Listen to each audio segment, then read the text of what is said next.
नमस्कार। देश भर के लाखों कर्मचारियों का एक बड़ा मुद्दा है पुरानी पेंशन, जो वर्ष 2004 में पूरे देश में बंद हुई थी और 2006 में हरियाणा में बंद हुई थी। उस पेंशन की बहाली के लिए कर्मचारी लंबे समय से संघर्षरत हैं। आज हमारे साथ हैं पेंशन बहाली संघर्ष समिति के प्रदेशाध्यक्ष विजेंद्र धारीवाल जी। उनसे बात करेंगे कि पूरा मुद्दा क्या है और उनका आंदोलन कहां तक पहुंचा है और इसमें उन्हें कितनी सफलता की उम्मीद है। नमस्कार प्रधान जी। धन्यवाद नसीब जी। कैथल खबर का और आपके सभी दर्शकों का मैं धन्यवाद करता हूं कि आपने हमारे इस मुद्दे को आज आपके चैनल पर प्रमुखता दी। इससे पहले भी आप लगातार हमारे मुद्दे को उठाते रहे, तो आपका बहुत बहुत धन्यवाद। स्वागत है प्रधान जी आपका। धन्यवाद प्रधान जी, पहले तो मुद्दा ही हम डिस्कस कर लेते हैं। मुद्दा क्या है, समस्या कब से शुरू हुई और कर्मचारियों को इससे क्या परेशानी है? देखिए, समस्या जैसे कि आपने बता दिया कि 2004 में केंद्र सरकार द्वारा पुरानी पेंशन को ख़त्म कर दिया गया जी और एक नई योजना लाएगी जिसका नाम रखा है नेशनल पेंशन सिस्टम, जी जिसको हम नई एनपीएस के नाम से जानते हैं, नई पेंशन योजना के नाम पर। पहले जो हमें पेंशन मिलती थी वो हमें सामाजिक सुरक्षा की गारंटी हमें देती थी। लास्ट जो हमारा वेतन था उसका 50% हमें पेंशन के तौर पे मिलता था। उसके साथ मेडिकल की सुविधाएं जो बुढ़ापे में सबके लिए ज़रूरी होती हैं और महंगाई भत्ता। तो कर्मचारी अपनी 30 से 35 साल की सर्विस के बाद भरी पूरी जवानी सरकार की नीतियों को जनता तक पहुंचाने में लगा देता था।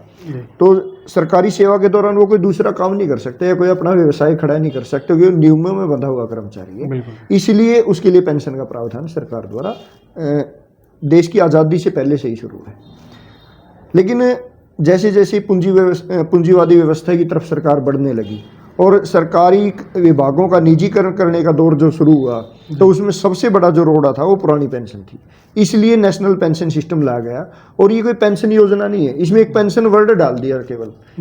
ये कर्मचारियों के वेतन से 10% काट कर और इतना ही आम जनता का पैसा, जैसे आपका टैक्स का पैसा है, उसको सरकारी खजाने से टोटल 24% अमाउंट को बाजार में निवेश कर दिया गया। जैसे शेयर मार्केट है, म्यूचुअल फंड्स वगैरह है, उसमें दोनों पेंशन स्कीम है जो उसमें थोड़ा सा अंतर समझाएं कि पुरानी पेंशन में क्या लाभ था और नई में क्या सिस्टम है। देखिए, पुरानी पेंशन में लाभ ये था कि कर्मचारी को पेंशन दी जाती है सेवानिवृत्ति के बाद, मतलब 60 साल की उम्र के बाद, रिटायरमेंट के बाद। किस रेशो में मिलती थी वो 50% मिलती थी हमें वेतन का, मतलब जो आखिरी महीने में आखिरी महीने का जो वेतन था उसका 50% पेंशन के तौर पर दिया जाता था। और भत्ते वगैरह भी मिलते साथ में। उसके साथ भत्ता, मेडिकल का भत्ता जैसे मैंने जिक्र कर दिया, और महंगाई भत्ता, दोनों भत्ते मिला करते थे। जो नई योजना है वो पूरी तरह बाजार आधारित योजना है जी। ये समझ लिए वो एक इन्वेस्टमेंट प्लान है कि हमारा वेतन जैसे मैंने बताया वो काट कर और शेयर मार्केट में लगा दिया जाता है और सरकार की कोई गारंटी नहीं है उस पैसे की। अगर पैसा शेयर मार्केट में डूब जाता है तो भी सरकार की कोई गारंटी नहीं है, और वापस आ जाता है तो उस रिटर्न को बाद में सेवानिवृत्ति के बाद उसका 60% कर्मचारी को देने के बाद 40% जो पैसा बन गया उसकी पेंशन पॉलिसी रिटायरमेंट के बाद खरीद के दी जा सकती है। अच्छा जी। हाँ, और जो आज हमारे कर्मचारियों की पेंशन बन रही है वो किसी की 1400, किसी की 1500, किसी की 1800, किसी की 2000। फर्स्ट क्लास अधिकारी भी हमारे अभी कुछ रिटायर हुए हैं। अच्छा। उनकी 20 साल की सर्विस के बाद, 19 साल की सर्विस के बाद 7,000 8,000 रुपये पेंशन बनी है। अब आप बताइए उससे कैसे गुजारा। यदि वो पुरानी पेंशन में होते यही अधिकारी तो कितनी बनती? अगर पुरानी पेंशन में होती तो 40 से 50,000 के बीच आसपास उनकी पेंशन होती। इतना फर्क है? इतना फर्क है। और बात अंतर की नहीं है, उसके साथ उनको ना कोई मेडिकल की सुविधा मिलती।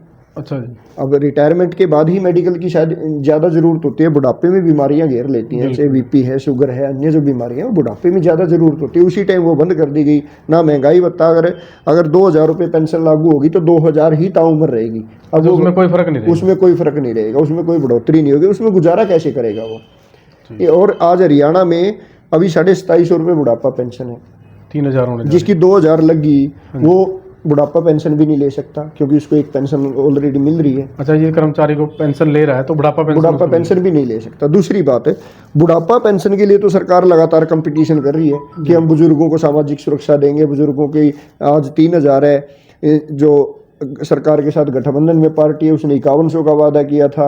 अब कई पार्टियां कोई 6,000 का वादा कर रही है, कोई 7 का भी कर रही है, कोई 10 का भी वादा कर रही है। अच्छा। तो कर्मचारियों ने क्या कसूर कर दिया? कर्मचारी तो सरकार की नीतियों को जनता तक पहुंचाने का काम करता है, तो उनकी सामाजिक सुरक्षा भी तो सरकार का दायित्व है और ये संवैधानिक अधिकार है। ये अधिकार हमें उस समय दिया गया।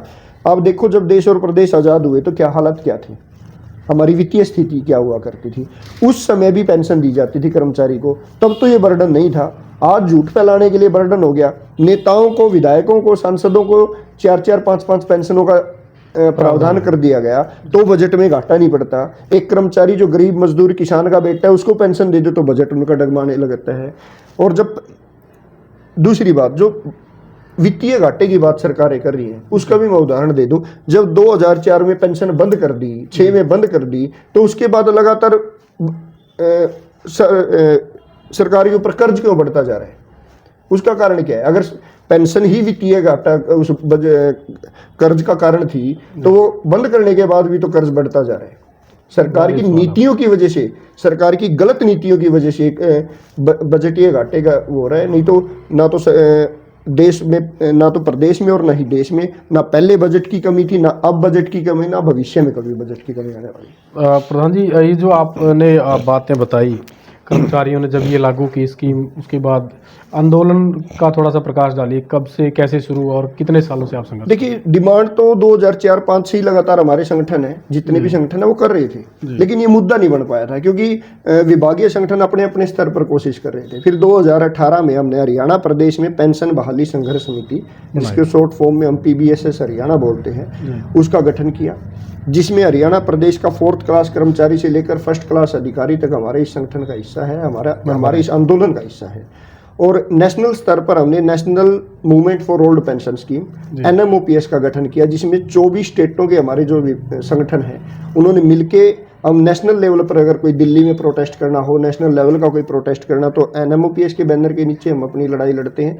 और स्टेट में अगर लड़ाई लड़नी हो तो पेंशन वाली संघर्ष समिति के बैनर पर।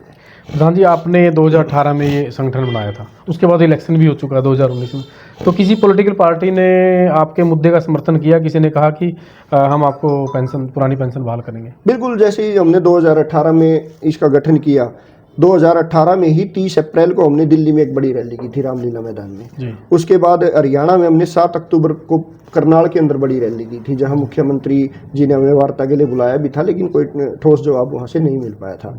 फिर उसी समय जननायक जनता पार्टी का गठन हरियाणा प्रदेश में हुआ था। उसके मुखिया दुष्यंत चौटाला, जो आज प्रदेश के उप मुख्यमंत्री है, उन्होंने वादा किया था कि पहली ही कैबिनेट मीटिंग के अंदर पुरानी पेंशन को बहाल कर दिया जाएगा। अच्छा। और उन्होंने कहा था कि मैं ताऊ देवीलाल की नीतियों पे चलने का काम करूंगा। उन्होंने तो बुढ़ापा पेंशन हरियाणा में शुरू की थी और इन्होंने वादा करके भी मुकर गए। और सबसे बड़ी दुर्भाग्य की बात क्या है कि एक बार सत्ता में आने के बाद इन्होंने आज तक पेंशन बहाली संघर्ष समिति के साथ मीटिंग भी करना उचित नहीं समझा। आज आप लोग रिजल्ट के बाद मिले जब ये सरकार में आ गए थे?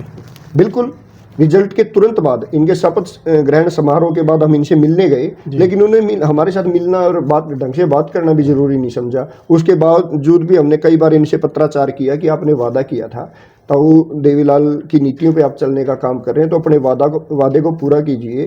ताऊ देवीलाल तो ये कहा करते थे कि हम अपने वादे के लिए रात छोड़ने को तैयार हैं, और उन्हें सत्ता सुख के लिए चाहे कर्मचारी हो, चाहे किसान हो, चाहे मजदूर हो, सबको धोखा देने का काम किया। यहाँ तक कि हमारे बुजुर्गों को जो 5100 बुढ़ापा पेंशन का वादा किया था वही पूरा नहीं हुआ, तो हम उम्मीद कैसे कर सकते हैं? तो मतलब आपके संगठन के साथ कोई मीटिंग तक नहीं की अब तक? नहीं, अभी तक कोई मीटिंग इनके द्वारा नहीं की गई। हाँ, लेकिन जब 19 फरवरी 2023 को हमने पंचकुला में एक मुख्यमंत्री आवास का घेराव कार्यक्रम रखा था, जिसमें 70 से 80 हजार कर्मचारी हमारे पूरे हरियाणा से एक छोर पे पहुंचे थे। आपने देखा भी होगा उस समय पानी की बौछारें, लाठी डंडे, आंसू गैस के गोले हमारे ऊपर चलाए गए थे।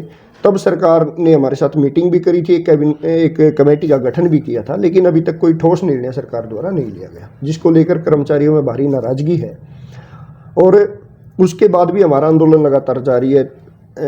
साइकिल यात्रा चाहे हमारी जून की छुट्टियों के जून में रही हो, चाहे 1 अक्टूबर की दिल्ली की महारैली आपने देखी होगी। बिल्कुल। दिल्ली के रामलीला मैदान को किसी भी पॉलिटिकल पार्टी द्वारा भरना मुश्किल हो जाता है, और वो आपको पता है कि पॉलिटिकल पार्टियां किस तरह भीड़ को जुटाने का काम करती है। बिल्कुल। कोई पैसे देकर, और हमने जो वहाँ भीड़ जुटाई, जितने कर्मचारी हमारे रामलीला मैदान में थे उससे 3 गुना तो सड़कों पर थे। दिल्ली में एक जन सैलाब उमड़ गया था। उसमें राष्ट्रीय स्तर की हमारी रैली थी। हरियाणा से भी बड़ी भागीदारी, 50,000 से ज़्यादा कर्मचारी हरियाणा प्रदेश के वहाँ पर पहुँचे थे। तो अब 11 फरवरी को हम जींद के एकलव्य स्टेडियम में बड़ी रैली करने जा रहे हैं।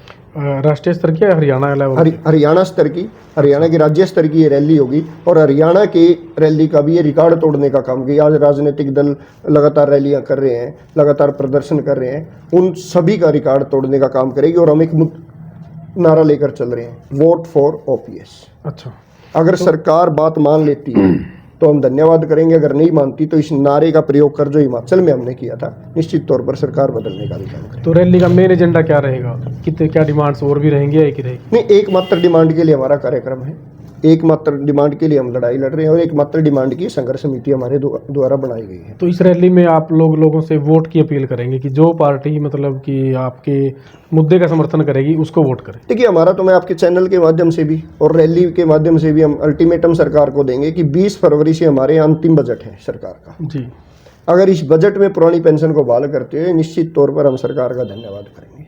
अगर नहीं करती तो जब हम धन्यवाद कर सकते हैं तो विरोध तो खुले तौर पर करेंगे ही करेंगे। और आज तक कर्मचारी अपने मुद्दे के लिए लड़ाइयाँ लड़ता आया है, लेकिन चुनाव के दौरान बिखर जाता है कहीं ना कहीं। इस बार सभी कर्मचारियों ने, उनके परिवारों ने प्रण लिया है कि आज तक हमने दूसरों की पेंशन के लिए वोट दिया, नेताओं की पेंशन के लिए वोट दिया, इस बार हम अपनी पेंशन के लिए वोट करेंगे। जो पहली कैबिनेट में हिमाचल प्रदेश की तरफ से वादा करेगा कि पहली कैबिनेट में सरकार बनते ही आपका वादा पूरा कर दिया जाएगा, उनका समर्थन करने का भी काम करेंगे। आपने ना हिमाचल का कई बार जिक्र किया, राष्ट्रीय स्तर पर इस मुद्दे का चुनाव में कहीं कोई असर देखने को मिला? कोई हिमाचल में कैसे रिजल्ट आया, थोड़ा उसके बारे में? देखिए, हिमाचल का तो पूरा चुनाव ही पुरानी पेंशन के मुद्दे पर लड़ा गया था। अच्छा जी। और हिमाचल के अंदर हमारे कर्मचारियों का एक बड़ा प्रभाव रहता है चुनाव में, और वहाँ 0.9% का अंतर दोनों पार्टियों के वोट परसेंटेज में रहा, और ये केवल कर्मचारियों की वजह से।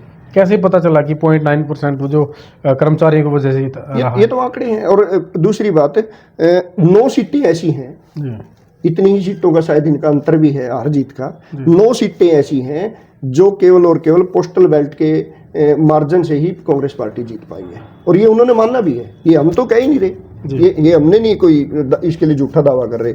जो मुख्यमंत्री बने सुखविंदर सिंह सुक्खू, उन्होंने खुले मंच पर इस बात को माना। और जो विपक्ष के नेता जयराम ठाकुर जी उस समय जो मुख्यमंत्री हुआ करते थे, और उन्होंने जब उनसे हम पेंशन मांगने गए थे ना, तो उन्होंने एक विधानसभा में ये बात भी कही थी कि अगर कर्मचारियों को पेंशन चाहिए तो चुनाव लड़ दे। वो कहना चाहते थे कि पेंशन तो केवल नेताओं की बुक होती है, कर्मचारियों को और गरीब मजदूर किसान के बच्चों को अधिकार नहीं है। हमने कहा था कि चुनाव तो लड़ेंगे नहीं, लड़ना सिखा देंगे। और जब विपक्ष में बैठे हैं तो हरियाणा के पंचकुला में ही आप पत्रकार बंधुओं के सामने पत्रकार वार्ता में उन्होंने ये कहा कि मेरी अगर सरकार गई है तो वो केवल ओपीएस के मुद्दे पर गई है। और हरियाणा में भी आज हम केवल ब्लॉक जिला स्तर की कमेटियां नहीं, हमने गांव स्तर पर भी कमेटियां बनाने का इसके लिए काम किया, ताकि हमारे इस मुद्दे को और हमारे इस मुहिम को हम जन जन तक ले जा सकें। 5200 अधिक गाँव में हम अपनी कमेटी गठित कर चुके हैं और लगातार ये दौर जारी है। और अगर सरकार पेंशन बहाल नहीं करती तो निश्चित तौर पर एक बड़ा बदलाव यहाँ पर होगा। हिमाचल के अलावा पूरे देश में कहीं और भी लागू है ये स्कीम या? बिल्कुल, सबसे पहले राजस्थान के अंदर पुरानी पेंशन बहाल की गई, उसके बाद छत्तीसगढ़, फिर झारखंड, फिर पंजाब ने भी नोटिफिकेशन जारी किया, और हिमाचल प्रदेश। 5 राज्यों के अंदर हमारे संघर्ष से हम पुरानी पेंशन बहाल करवा चुके हैं।